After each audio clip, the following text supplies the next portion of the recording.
바로 들어가 보도록 하겠습니다. 오늘의 주제는 두 가지입니다. 첫 번째, 돌고 돌아 다시 만난 로만 레인즈와 브록 레스너. 두 번째, 존 시나 은퇴 상대 토너먼트 아쉬운 점들 해서 첫 번째, 돌고 돌아 다시 만난 로만 레인즈와 브록 레스너. 일단은 이 얘기하기 전에 앞쪽 얘기부터 할게요. 이번 로가 뉴욕 메디슨 스퀘어 가든 MSG라고 이제 약자로 자주 부르죠. 그러니까 WWE에서 아주 의미 있는 경기장이라고 볼 수 있고, 그렇기 때문에 오늘 아주 특별한 일이 많이 일어날 거라고 많은 분들이 예상을 했습니다. 일단은 오늘 존 시나의 마지막 로였기 때문에 더욱더 특별한 일이 일어날 거라고 예상을 했고, 여기서 이제 존 시나가 로 마지막 출연을 했는데 갑자기 도미닉이 또 나옵니다. 그래서 본인이 서바이벌 시리즈에서 재경기를 하고 싶다라고 얘기를 해서 결국에는 도미닉 고향에서 재경기를 하게 됐어요. 그래서 이거는 아마도 이제 도미닉이 다시 가져오는 그림으로 가겠죠. 그래서 제가 전에 예상했을 때는 여기서 존 시나가 따는 걸 생각을 했는데, 와, 보스턴에서 시나 주고 이 서바이벌 시리즈에서는 도미닉 고향이니까 다시 돌려주는 그 그림을 뭔가 그리는 듯 합니다. 물론 뭐 존 시나가 방어할 수도 있지만 아무튼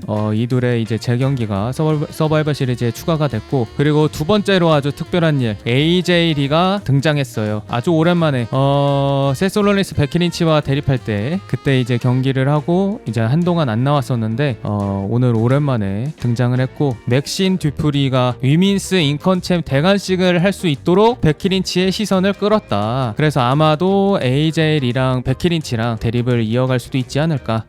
좀 길게 보면은 뭐 로얄 럼블까지도 갈 수도 있지 않을까 싶기도 하고, 아무튼 그건 이제 앞으로를 봐야 알 것 같고, 중요한 거는 맥신 듀프리가 위민스 인컨챔이 됐어요. 이게 말이 됩니까? 와, 정말 어떻게 보면 이제 맥신 듀프리가 정말 레슬러 초보 중에 초보, 그냥 옆에 매니저 정도의 카메오, 그 정도의 이제 위치였는데 점점 이 레슬링 실력이 늘더니 이제는 위민스 인컨챔까지 됐어요. 근데 솔직히 얘기하면은 이번 경기는 별로였습니다. 아무튼 이제 맥신 듀프리가 대관식을 했다. 경기는 별로였다. 그리고 세 번째, 군터 NXT UK 시절 근본 등장 음악으로 컴백을 합니다. 더욱더 군터가 이 토너먼트에서 우승할 확률이 높아졌구나 라는 생각도 들었어요. 왜냐면은 오늘 제본 에반스랑 경기를 하는데 그 옛날에 NXT UK 느낌이 좀 나더라고. 사실 뭐 별반 차이는 없어요. 이 노래 때문인지 뭔가 하드히팅이 오늘따라 더 많이 나와서 그랬는지는 모르겠지만 월터 시절의 느낌이 아주 많이 났던 그런 경기였습니다. 그리고 이제 마지막 제목에 써져 있던 로만 레인즈와 브록 레스너의 등장, 이 둘이 왜 나왔을까요?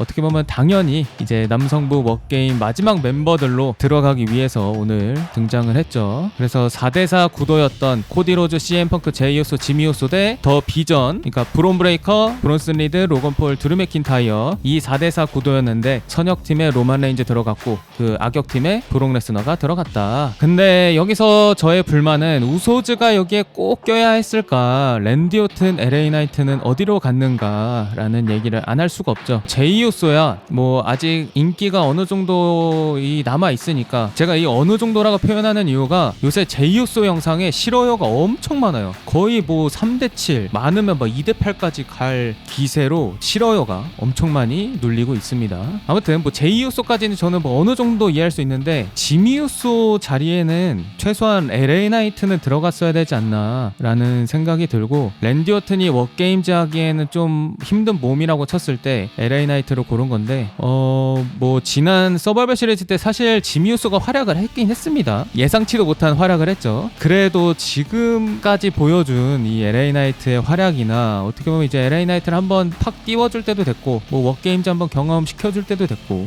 그래서 좀 기대를 했는데 그냥 우소즈가 통째로 들어갔어요. 그래서 이 부분이 개인적으로 좀 불만이었고, 그리고 이제 악역팀에는 이제 스맥다운에서 드류가 확정이 났었고, 오늘 브록 레스너, 어떻게 보면 이제 지금 포레이먼 가이로 아주 그냥 가득 찼죠. 브록 레스너, 로만 레인즈, CM 펑크, 브론 브레이커, 어떻게 보면 이제 지금 더 비전 멤버들이 포레이먼 가이들이라고 볼 수 있는데, 브론슨 리드, 로건 폴까지 포레이먼 가이들 가득 차 있고, 이게 이상하게 코디 로즈랑 CM 펑크가 둘 다 각 브랜드의 메인 챔피언인데 오늘 로만 레인즈랑 브록 레스너가 나와버리니까 갑자기 챔피언들이 확 묻히는 느낌?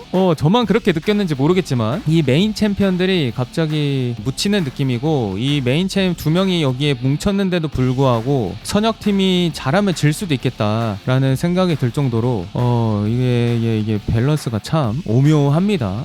원래 같으면 무조건 선역팀 우세 이렇게 해야 되는데 저 브록 레스너 한 명이 엄청 크긴 하네요. 해서 저 뭐 5대5 경기 어떻게 돌아갈지 한번 지켜보도록 하고 저는 이제 뭐 한편으로 워게임즈에서 아주 잘하면은 제이우소가 로만을 공격하면서 턴일을 할 수도 있지 않을까. 그러면서 이제 레슬매니아 그 스토리를 써가는 거죠. 그 형제들끼리. 그래서 그 연출을 위해서 이 우소즈를 넣은 거라면은 어느 정도 이해가 가기도 하고. 아무튼 이번 서바이벌 시리즈 애매하게 기대가 되네요. 나 이상하게 이 선역팀을 하도 많이 봐서 그런지 막 기대감이 막 들진 않고, 개인적으로 저는 이 악역팀을 되게 응원하고 싶네요. 이 조합이 신선해 나름. 근데 이제 여기에서 경기 측면에서 걱정되는 거는 이제 브록 레스너가 너무 무자비하게 철창에 내다 꽂으면서 경기를 재미없게 만들까봐 그 부분이 제일 걱정이 되긴 하죠. 아무튼 이렇게 첫 번째 주제 얘기를 해봤고요.